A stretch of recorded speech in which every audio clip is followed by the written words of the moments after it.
napakaganda ng araw. So, eto na, start na ako mag-walking.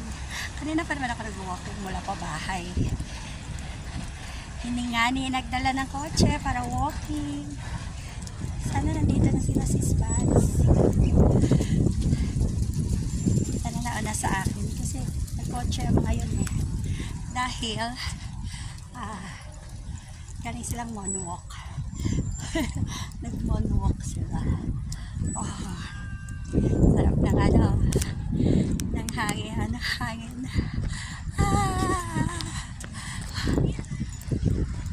Jogging din pag may time. Sana nandyan na sila. Wala pa yung kotse na sis Vans.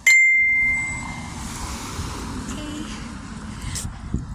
wala pa sila. Nauna ako kahit na nag-walk lang ako. Maganda guys, ang dami mga ang ganda ng farm po ito ng mga bilyar. Tapos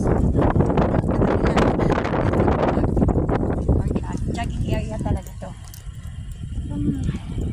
Diyan kami madalas nakapark sa puno ng mangga. Hindi ako nagdala ng kotse kasi gusto talaga literally walk from bahay to here. Okay, ikat lang ulit para makita niyo yung view. Ay, dumi-dilim pag tingin sa camera.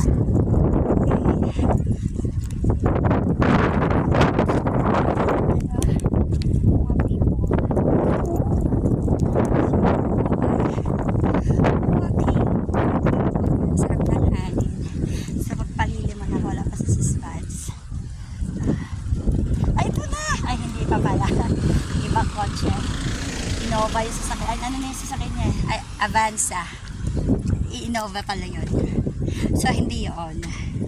So, nauna pa rin ako sa kanila. Ready naman ako eh. I have water. Kasi ang lapit lang dito sa bahay. 3 minutes kaya hindi na ako nagkotse. Tsaka, pag nagkotse ako, may sipa pang saan gagala mamaya pag nayaya. At least naka-ano ako, naka-walk lang. Wala sasakyan. Matik uwi ako.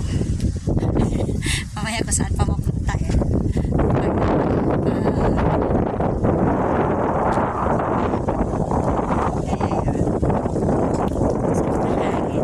So, tayo kasi nasa spots dito.